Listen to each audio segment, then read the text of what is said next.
Assalamualaikum warahmatullahi wabarakatuh. Alhamdulillah rabbil alamin. Allahumma sholli ala Muhammad wa ala ali Muhammad. Pemirsa Khilafah News dimanapun Anda berada, salam jumpa kembali bersama dengan saya Aziz Rahman di program Kabar Petang edisi Kamis 16 Juni 2022. Insya Allah beberapa menit ke depan kami akan menemani Anda mencermati dan menelaah berita paling menarik dan paling populer hari ini bersama narasumber yang kompeten di bidangnya dan tentunya dari sudut pandang Islam. Baiklah pemirsa, inilah kabar petang selengkapnya.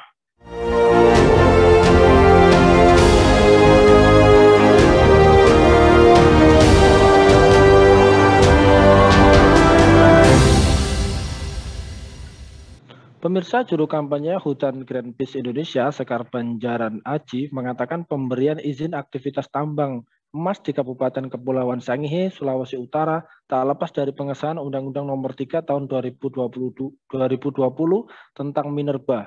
Aktivitas itu disebut mengancam sumber daya alam di sekitar Sangihe. Kegiatan pertambangan ini dikhawatirkan merusak bumi dan menghilangkan wilayah tutupan hutan. Apalagi di dekat Sangihe yang melanjutkan berdiri Gunung Sehenda Rumang yang di sekitarnya terdapat hutan lindung. Dia juga menilai selama ini pemerintah terus berdalih bahwa aktivitas pertambangan di Sangihe tidak akan mengganggu keberlanjutan lingkungan. Sekar juga memastikan para pegiat lingkungan terus berjuang menjaga lingkungan hidupnya. Nah, pemirsa, apa dampak perusahaan tambang emas di Pulau Sangihe? Apakah kehadiran perusahaan tambang di Pulau Sangihe berpotensi menyebabkan pelanggaran hak dasar warga seperti hak akan rasa aman dan lingkungan hidup yang baik? Kemudian bagaimanakah politik tambang sebenarnya di dalam Islam? Pemirsa, untuk membahasnya kami telah terhubung dengan Bung Lukman Nurrahim, beliau dari Forum Kajian Kebijakan Energi. Kita sapa dulu beliau. Assalamualaikum warahmatullahi wabarakatuh, Bung Lukman. Waalaikumsalam warahmatullahi wabarakatuh. Alhamdulillah. Bagaimana ini kabarnya Bung Lukman? Sehat, Bung? Alhamdulillah sehat, Bung Aziz. Baik, langsung saja nih, Bung. Ini kan dikabarkan bahwa pulau kecil ya di Sangihe ini yang setengahnya dari total luasannya ini kan dikelola oleh PT TMS. Setidaknya terdapat sekitar 80 desa dan 7 kecamatan dengan luas lahan mencapai 42.000 hektar. Nah, melihat dan mencermati apa yang terjadi di sana ini, kira-kira apa dampak perusahaan emas ya jika itu nantinya beroperasi ataupun sudah beroperasi di Pulau Sangihe, Sulawesi ini? Ya, baik. Terima kasih atas kesempatan yang diberikan. Dan ini memang sebenarnya polemik ini sudah cukup lama ya, sejak mungkin awal tahun atau mungkin akhir tahun 2021. Sejak dikeluarkannya izin penambangan itu oleh yang dikeluarkan sebenarnya oleh pihak provinsi, ya, yang waktu itu mengeluarkan pihak provinsi Sulawesi Utara. Yang kemudian sebenarnya ditentang oleh pihak kabupaten, ya, bupati. Waktu itu ada wakil bupati yang waktu itu sempat ke Jakarta, kalau nggak salah ya, untuk melobi agar perusahaan penambangan ini bisa dihentikan. Tapi naas, kemudian nasibnya mengalami musibah, meninggal ya ketika pulang selesai melobi ke pusat ketika berada di pesawat atau ceritanya seperti itu. Ini benar-benar tragis ya. Nah, ini merupakan tambang ini sebenarnya emas di Sangihe ini masih dugaan. Jadi memang secara kandungannya memang cukup potensial. Yang itu kemudian diberikan izin kepada pihak penambang dari, kalau tidak salah, dari Kanada ya. Nah, kemudian memiliki induk perusahaannya dari Kanada. Kemudian mempunyai anak perusahaan di sini ya, bekerjasama dengan pengusaha lokal mendirikan PT tadi, penambang Sangihe TMS. Nah, yang sebenarnya menjadi titik krusialnya itu adalah pulau ini sebenarnya tidak terlalu besar. Luasnya nyampe kalau tadi hampir sekitar cuma 80.000 ya. Nah, separuhnya itu ternyata kan dipakai untuk tambang ya, kan ini ironi ya. Jadi kalau kemudian bagaimana penduduk lokal sekitar yang sebagian besar itu mungkin hidup dari hutan, kemudian sebagian juga dari nelayan. Dan lokasi penambangan itu sangat benar-benar tepat di area yang sekarang dihuni oleh penduduk tersebut yang mungkin sudah berpuluh tahun menempati area tersebut. Dan seperti kita ketahui bahwa penambangan emas atau penambangan pada umumnya itu seperti kita tahu di Freeport ya ataupun di NTB, di Newmont itu hampir semuanya sebagian besar itu menimbulkan masalah lingkungan. Yang terutama itu pencemaran akibat limbah. Ya, limbah yang dihasilkan oleh pengolahan dari penambangan tersebut.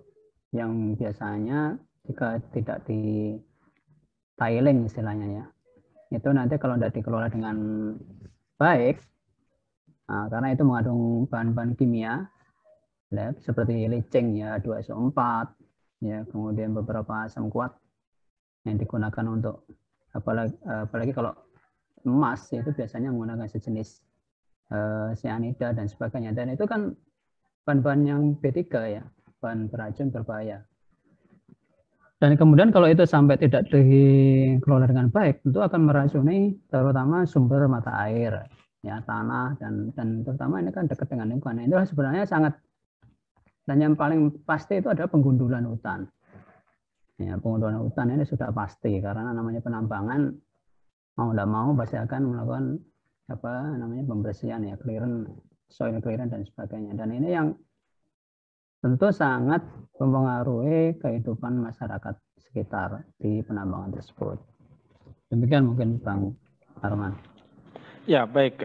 Lantas kemudian kalau kita melihat dan mencermati, ini kan Pulau Sangihe dianalisis beberapa pengamat, ini menjadi satu wilayah pertambangan raksasa, tetapi di pulau yang kecil. Di sisi yang lain ya, lahan dan segala sumber daya alam yang menopang di sana ini kan menjadi semacam sumber utama begitu ya bagi kehidupan orang-orang di Sangihe sana.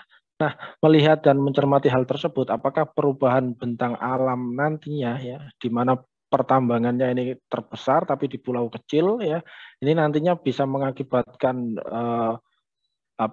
pulau kecil tadi ya, ini nanti bisa mengancam kehidupan seluruh warga di pulau tersebut, atau seperti apa ini dampaknya menurut Anda ini, Bung Lukman?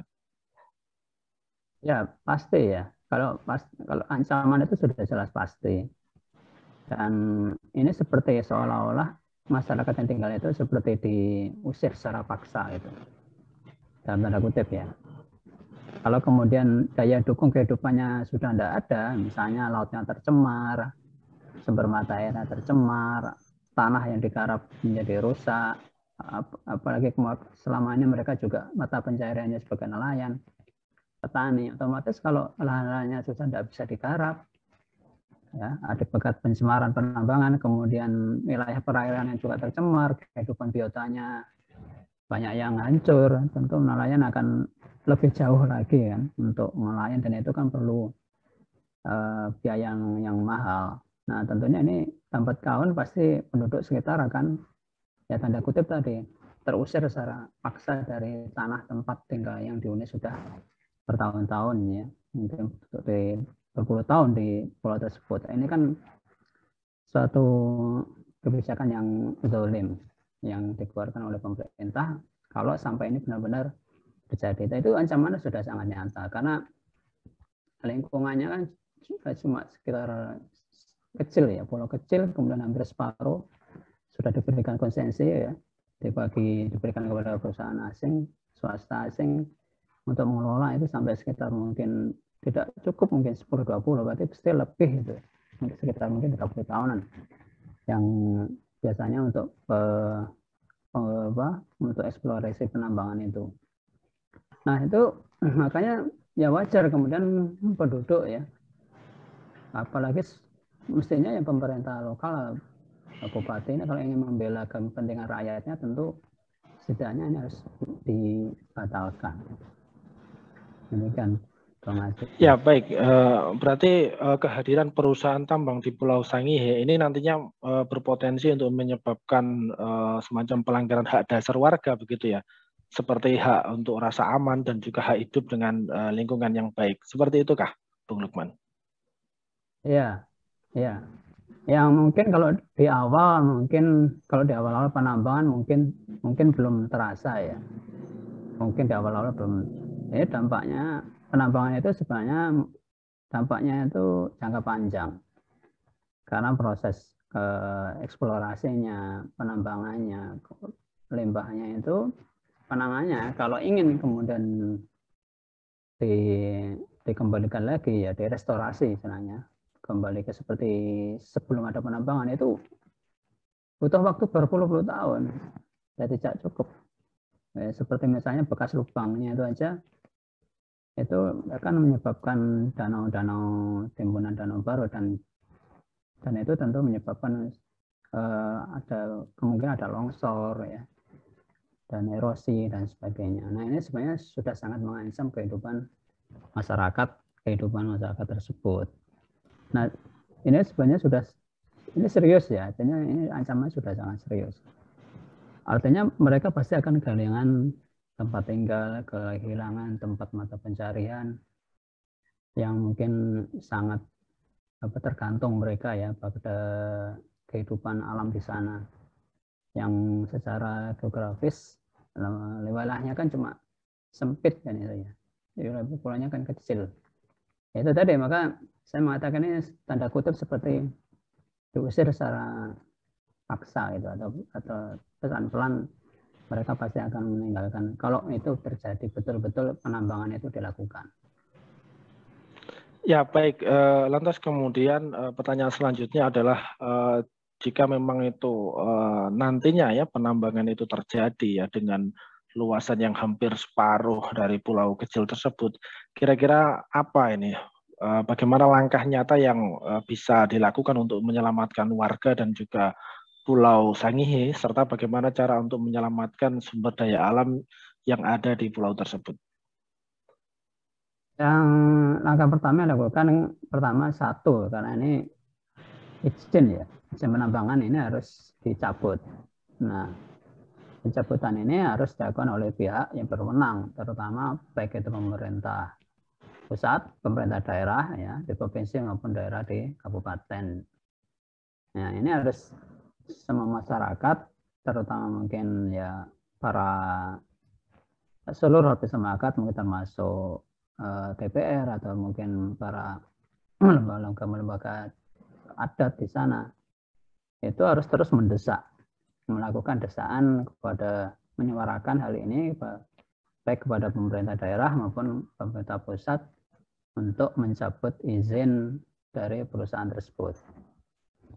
Yang pertama itu, karena bagaimanapun perusahaan itu menambang tentu kan sudah mengantongi istilah surat izin tadi itu sebagai apa namanya pegangan hukum gitu ya bagi mereka untuk melakukan eksplorasi. Kalau kemudian surat izin ini dicabut, otomatis mereka tidak punya hak lagi untuk. Nah ini mungkin langkah yang paling harus segera dilakukan. Yang kedua, terus melakukan edukasi ya kepada semua pihak, masyarakat, pemerintah, penguasa, bahwa pengelolaan penambangan itu harus tetap memperhatikan sustainability ya, keberlanjutan dari kehidupan. Untuk apa kita nambang kemudian malah menghancurkan kehidupan itu sendiri? Ya mungkin yang tujuannya maunya kita mendapatkan apa namanya manfaat ya dari keberadaan tambang itu, tapi ketika dilakukan eksplorasi malah menghancurkan kehidupan, dan hancurnya kehidupan itu malah lebih besar daripada keuntungan yang diperoleh dari penambangan. Nah itu namanya kan rugi total ya, karena penambangan itu tadi saya sebutkan tidak cukup 1-2 tahun 5 tahun untuk merestorasi kembali keadaan semula, itu butuh berpuluh-puluh tahun dan itu butuh effort yang itu harus terus disuarakan disampaikan kepada masyarakat, pemerintah dan penguasa di sana bahwa jangan semata-mata ingin hanya mengeruk keuntungan hanya sesaat gitu ya, tapi kerugian yang ditimbulkan itu bisa berjangka panjang. Nah, itu yang harus disampaikan menurut saya ya, 2 langkah utama itu yang harus segera ditempuh oleh masyarakat di sana agar bisa diselesaikan masalah penambangan ini. Ya, baik Bung. Ini kalau kita bicara terkait dengan Sangihe, ini kan terkait erat dengan pertambangan begitu, dan juga kebijakan pengeluaran izin pasti ada apa namanya semacam kekuasaan atau politik ya yang bermain di sana. Nah, kemudian kalau kita melihat terkait dengan hal tersebut, kalau dari sudut pandang Islam sendiri ini, Bung Lukman, bagaimanakah politik tambang di dalam Islam? Ini seperti apa ini?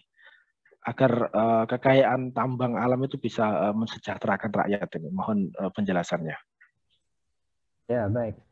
Alhamdulillah Islam itu ada agama yang paripurna ya, lengkap, komprehensif, tidak hanya mengajarkan masalah spiritual, juga mengatur seluruh semua sendi kehidupan dan termasuk di dalamnya itu masalah pengelolaan tambang ini. Kalau kita merujuk pada salah satu hadis gitu ya, dikatakan bahwa muslimun asyuraka fi salasin al-kala wal ma'. Benar itu bahwa kaum muslimin itu berserikat ya. Artinya bersekutu bahwa terhadap 3 hal, yaitu apa? Tadi padang pasir, padang rumput, padang pasir ya, padang pasir kan di Timur Tengah ya. Padang rumput, ya, kemudian ada air, ya, kemudian api. Nah, tambang itu bisa kita kategorikan sebagai api ini, energi, barang ya mungkin bisa dianalogikan lah ya. Suatu hal yang banyak dibutuhkan orang, gitu ya. Jadi inilah kita sebut sebagai kepemilikan umum, yang mungkin di era sekarang itu banyak yang tidak diketahui tentang kepemilikan umum ini. Yang mungkin orang tahunya hanya kepemilikan pribadi sama kepemilikan negara.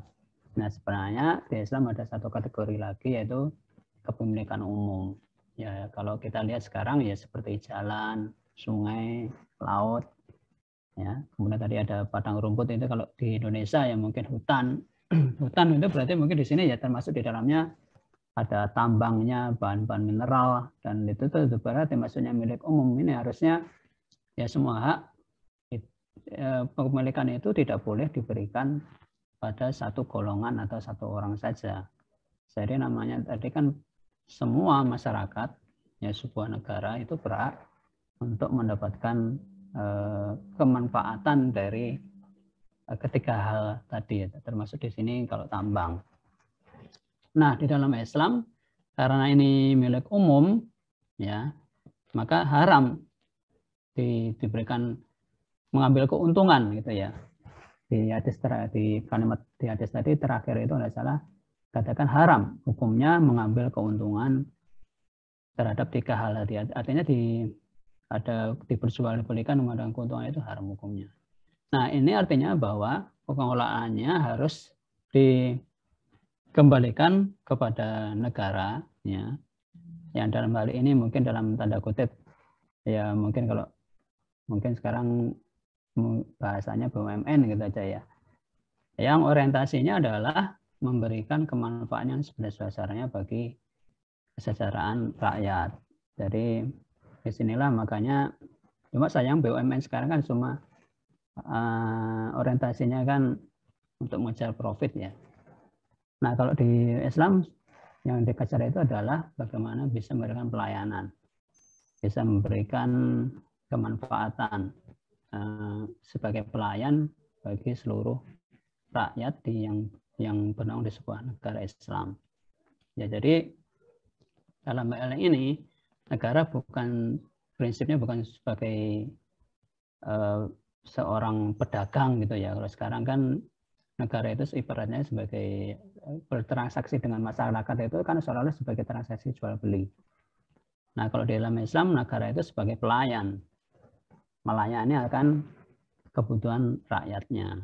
Dan ini paradigmanya kan di sini kan sangat bertolak belakang antara apa yang diajarkan oleh Islam dengan apa yang terjadi di era sekarang, di era ya, kapitalis liberal ya, yang semuanya dieksploitasi hanya mengejar keuntungan semata.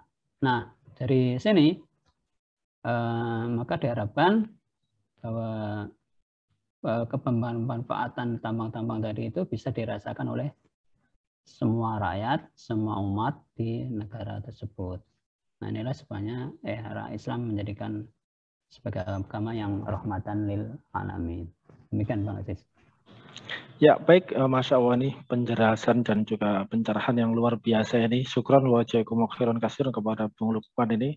Terima kasih juga telah hadir di Kabar Petang pada edisi kali ini. Insya Allah nanti kita bisa ketemu lagi di lain waktu dan juga di lain kesempatan. Assalamualaikum warahmatullahi wabarakatuh, Bung Lukman Nur Rahim. Waalaikumsalam warahmatullahi wabarakatuh. Baik pemirsa, demikianlah Kabar Petang pada edisi kali ini. Semoga Anda mendapatkan banyak manfaat dari acara kami. Jangan lupa saksikan kami besok di jam dan channel yang sama. Dan jangan lupa juga like, comment, share, subscribe, serta klik tekan tombol loncengnya agar tidak ketinggalan update terbaru dari Khilafah News. Karena hanya disinilah Anda akan mendapatkan informasi aktual terpopuler dan tentunya dari sudut pandang Islam. Akhirnya saya Aziz Rahman beserta seluruh kru yang bertugas undur diri. Wassalamualaikum warahmatullahi wabarakatuh.